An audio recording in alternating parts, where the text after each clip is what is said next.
Test 1. You will hear a number of different recordings, and you will have to answer questions on what you hear. There will be time for you to read the instructions and questions, and you will have a chance to check your work.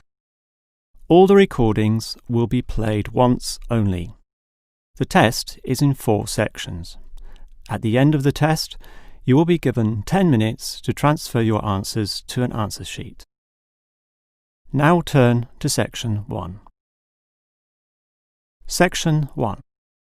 You will hear 2 students, Peter and Mary, discussing their new eating plan. First, you have some time to look at questions 1 to 5. You will see that there is an example that has been done for you. On this occasion only, the conversation relating to this will be played first. OK, Mary. I know I'm putting on weight with all my bad eating habits. That's right. Chocolate bars, pizzas, and all washed down with litres of soft drink. And with all the sugar in soft drink, I think we can say you're definitely overindulging, don't you think? Peter consumes far too much soft drink, so soft drink has been written in the space. Now we shall begin. You should answer the questions as you listen, because you will not hear the recording a second time. Now listen carefully and answer questions 1 to 5. OK, Mary. I know I'm putting on weight with all my bad eating habits. That's right. Chocolate bars, pizzas, and all washed down with litres of soft drink. And with all the sugar in soft drink, I think we can say you're definitely overindulging, don't you think? I know. I intend to definitely stop drinking that from now on. And that's part of the sensible eating plan that we have agreed we need to formulate. One that we can both follow. That's right. Sensible and practical. Allowing us to indulge in some sweet foods on occasions. On rare occasions. And we're going to cut out all the pizzas and hamburgers. Well, not totally. I thought you said pizzas could be eaten once a week. You know how I like pizzas. No, I said once every 2 months. Once a week was ice cream, not pizza. Yeah, that's because you like ice cream. I prefer pizza.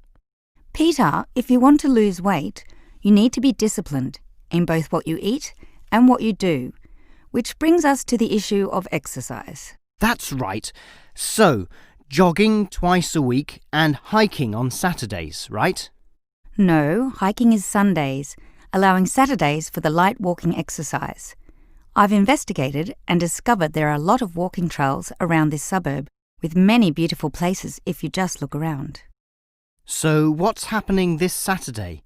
A walk around the city? That's later in the month. This Saturday we'll visit Pine Park.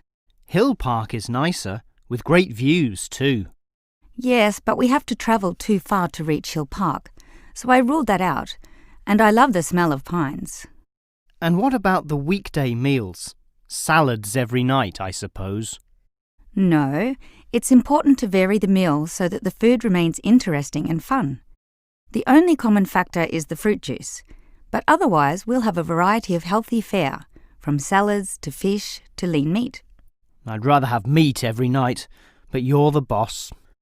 If you want to lose weight, you'll have to accept this program, okay? Okay. Before you hear the rest of the conversation, you have some time to look at questions 6 to 10.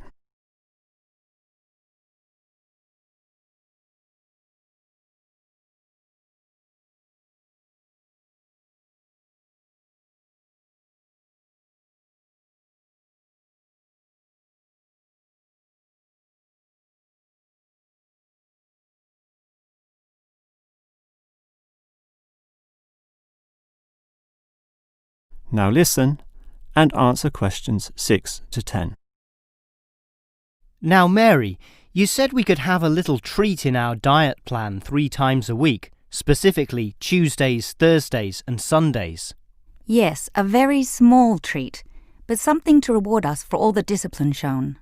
Such rewards will motivate us to continue the diet. So on Tuesdays, what can I choose? You have a choice between a small serving of chocolate, ice cream or biscuits? OK, well, I'll go for the biscuits. I love those crunchy little things with my cup of tea. So do you, right? I do indeed, so I'll have them too, saving the ice cream for later. But I know how much you like ice cream, so why don't you save it for the end of the week?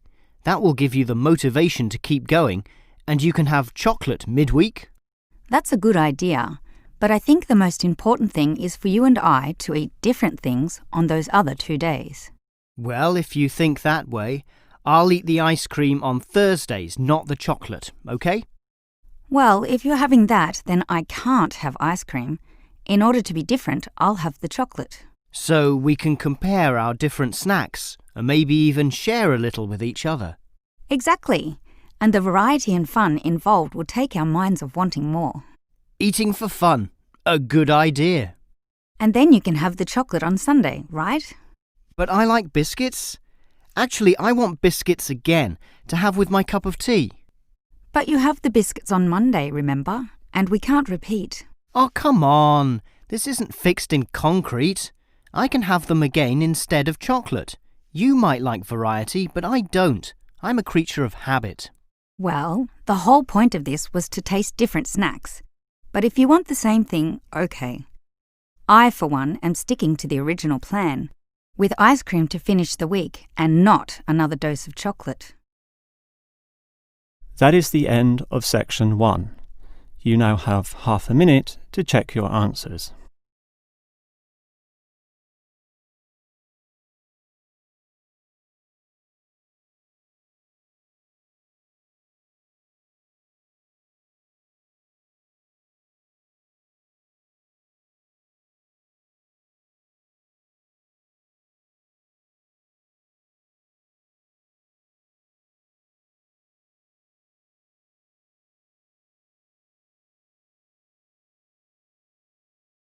Now turn to section 2.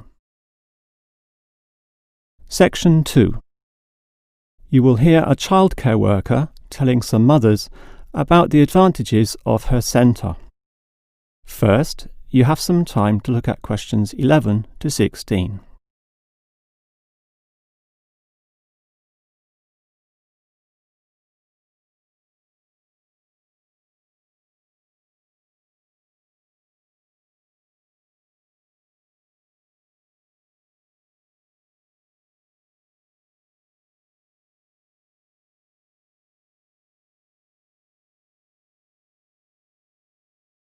Now listen carefully and answer questions 11 to 16. Hello everyone, and welcome to the Stanfield Childcare Centre. Now I know you're all new mothers and you like to cling to your children. You've certainly spent a lot of time raising them to the age of 4 and are perhaps reluctant to leave them here at our centre. Well, one of the first things you should understand is that here it is safe. Very safe. Look around and you'll see that every room has padded walls. Other centres have standard painted walls, but here we have invested a lot to ensure your children will not hurt themselves when running around and possibly tripping over. This padding extends around all corners. That is, the areas most likely to bruise and cut your active little child. So, you can rest assured that any accidents of a physical nature are not likely to happen here.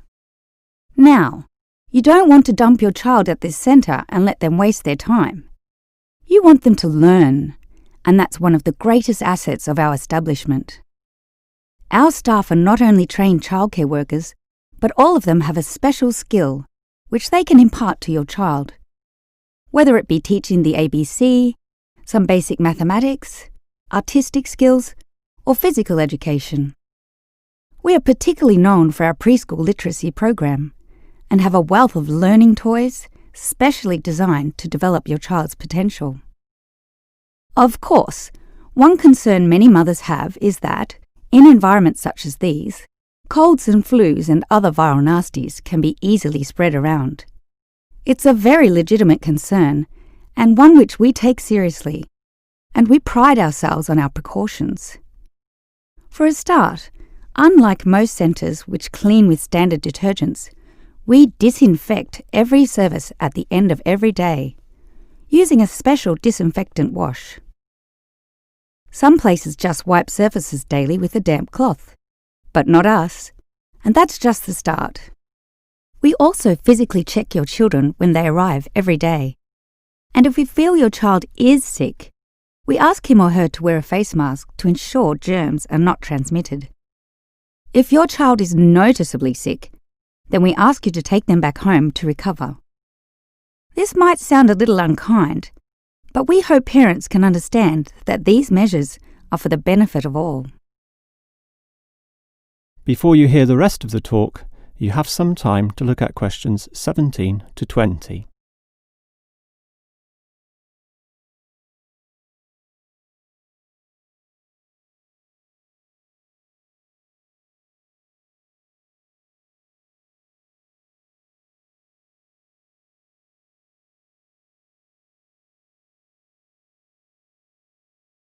Now listen and answer questions 17 to 20.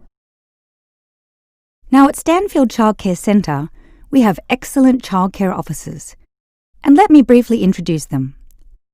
We have Susan, Andrea, Bella, Kathy, Lisa and Liz. They're all fully trained and come with some individual assets which make them even better. Bella, for instance, knows children very well, having worked here for 5 years, and Kathy has her own family, 2 little girls, so she can talk to you with first-hand knowledge of what it's really like to raise children. But getting back to Bella, she often relaxes here after work, spending long hours chatting to parents, as does Kathy in fact. But in terms of hours, nothing can compare to Andrea, who will sometimes spend the night here, staying in our overnight room. Why?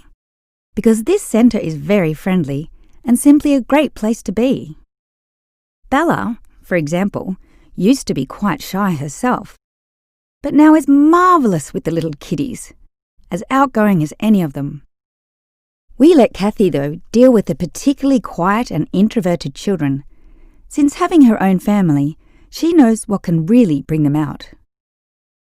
Of course, what better way to do this than with yummy homemade cakes, and Kathy often gets these from Bella, who can make some of the best in town. Yes, everyone here brings something special, which is why we're one of the best childcare centres in the business. That is the end of section 2. You now have half a minute to check your answers.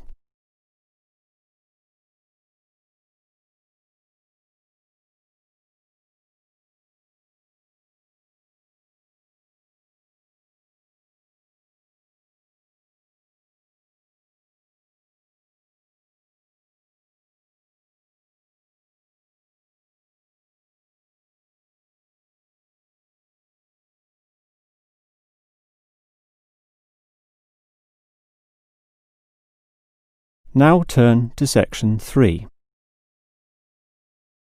Section 3. You will hear a student, Eric, talking to his lecturer, Miss Harris, about essay writing. First, you have some time to look at questions 21 to 25.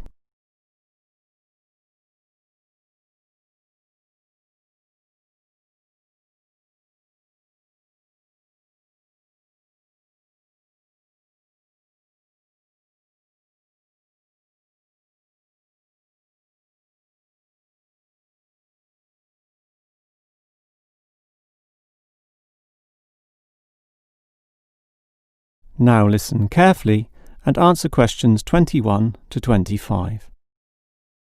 Hi, Miss Harris. Here we are talking once again. Well, I'm always willing to help out wherever possible. Is anything troubling you? Well, your advice last week about writing summaries was very useful, and I'm using these summaries a lot in order to prepare my final master's thesis. But you're having problems, right? Yes, I have a few issues to discuss. Obviously, I want a good essay, and I want to achieve high marks, but I'm not sure on the best way to start. That's an easy question. Start with a topic, but not one that I necessarily suggest, but one that you want to explore. You will always write better when doing so on a topic you are interested in, not one imposed upon you by others. Well, I'm interested in management theory. Then pursue that. However, that alone is far too broad. Break it into various current areas of discussion and relevance. Then look more carefully at one of them. Say, management and cultural differences, or management and motivation, or other aspects, such as the role of salary, group cohesion, or leadership. I would say I'm interested in group cohesion, that is, how people interact in the workplace. Well, that's a start, but you can't then just write planlessly without defining exactly what you intend to do within the area you've chosen. You'll have to think of a thesis, and this statement could be of several types. Such as what? Oh, you could argue a point, something that you believe in, or discuss an issue, looking at its various perspectives, or critique the opinions of others, pointing out the pitfalls and flaws. The thesis statement will make that very clear because it will say, in simple terms, what you intend to achieve in your essay. I see. And then I can just begin writing, right? Wrong. Huh?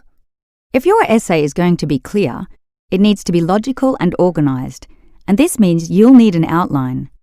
This could be written as a flowchart or spider graph, that is, a series of connected lines. But whatever shape the outline takes, there must be a sense of progress in, more or less, a straight line towards a goal. And then my essay will be good? With such progression, definitely, as long as you do achieve everything that you set out to do, as specified in the beginning, okay? Before you hear the rest of the conversation, you have some time to look at questions 26 to 30.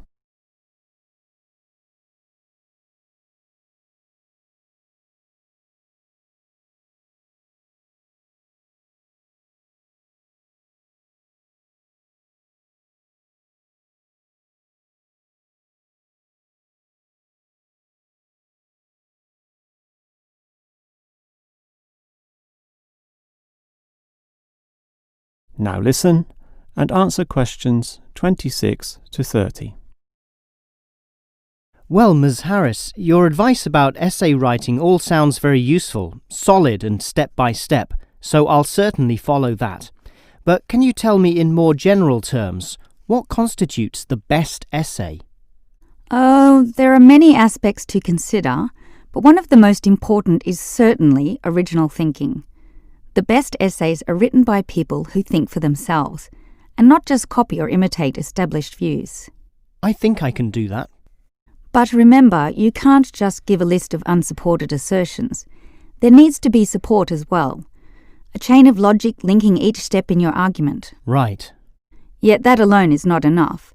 Your argument may be logically sound, but is it practically so? For that, you need examples from real life to illustrate your points or subpoints. I've got lots of examples from my course readings. I suppose I could use them. But remember, whenever you use an example or facts or figures that are not commonly known, you must give a reference. That's an academic necessity, without which your writing will automatically fail. So it's necessary to give these, right? Absolutely. And with that, your essay will be fine. But always ensure that you format it clearly. What do you mean? I mean the practical considerations, as written in the University Style Guide, such as leaving appropriate margins, using double spacing, Arial font, and so on. You see, your writing must look good as well as be good.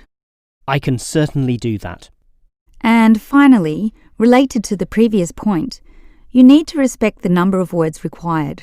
Your individual lecturers will give you a word count figure, so follow what they say, making your essay neither too long nor too short. Perhaps 10% either way should be acceptable. 15% was common when I was younger, but it's a lot stricter now, and 20% would be pushing the boundaries just a little too far. I guess I can do all that. Thanks for your advice. That is the end of section 3. You now have half a minute to check your answers.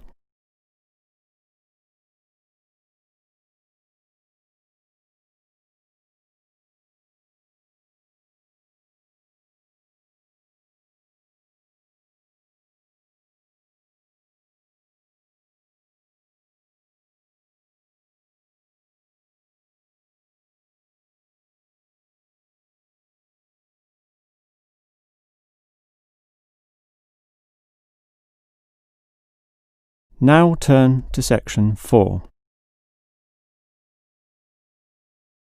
Section 4. You will hear a lecturer discussing the history of people's beliefs regarding whether the Sun or the Earth is at the centre of the solar system. First, you have some time to look at questions 31 to 33.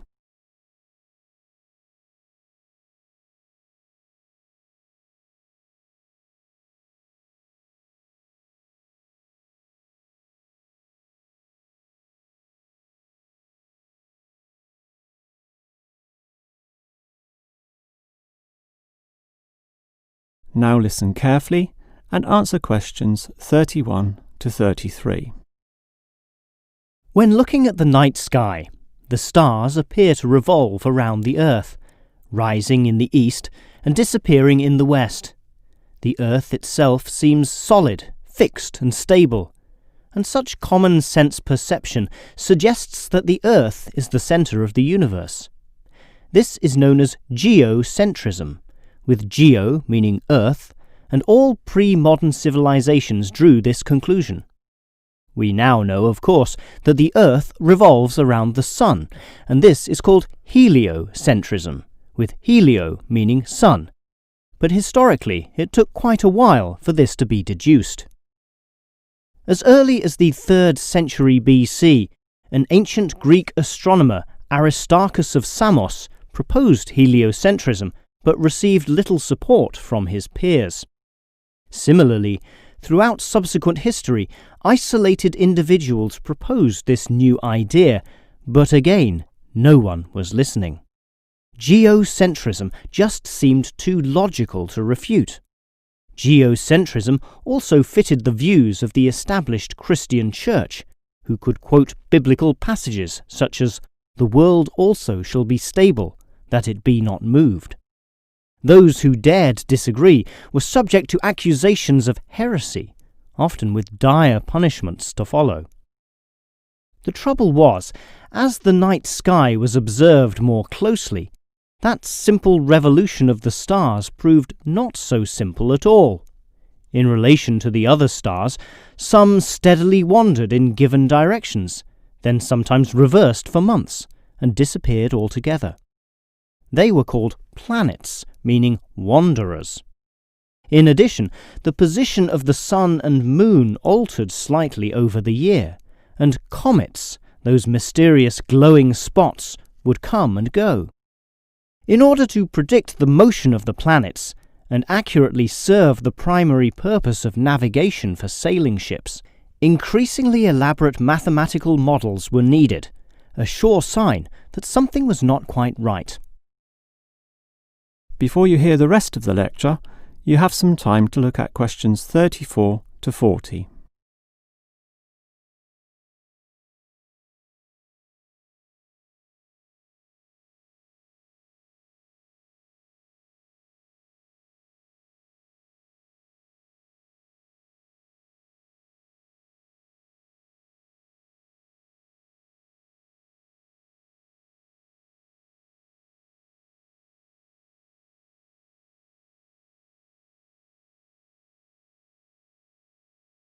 Now listen and answer questions 34 to 40. Heliocentrism, or the belief that the Sun is the centre of the solar system, still needed a mathematically sound description before it could be scientifically accepted. And it was a Polish astronomer, Nicholas Copernicus, who in 1543 first published this. This event is sometimes referred to as the Copernican Revolution.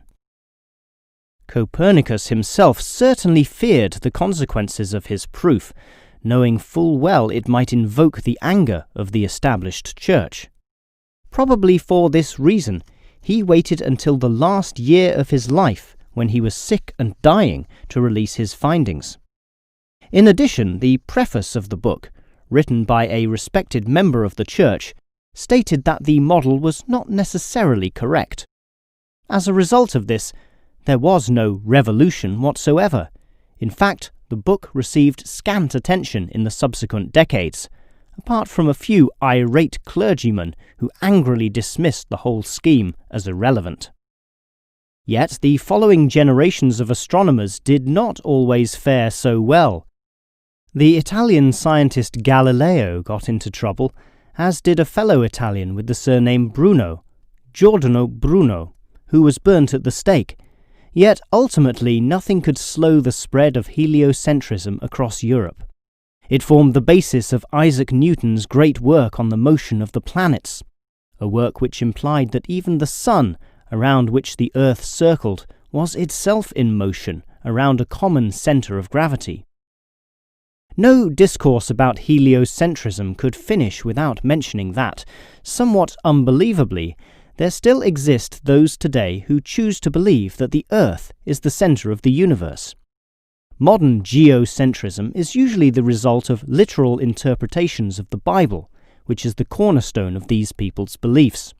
They, therefore, also believe in creationism, that is, that a God created everything, and while we may smile at this, it is sobering to consider that surveys have revealed that up to 10% of British people, 12% of Europeans, 20% of the USA, and 25% of the Middle East still hold the belief that the sun revolves around the Earth.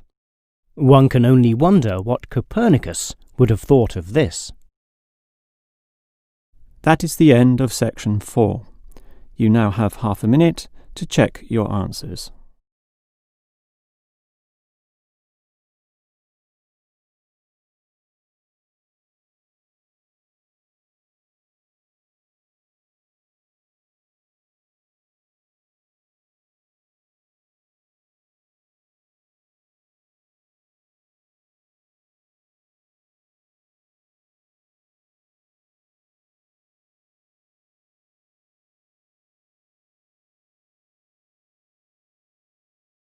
That is the end of the listening test.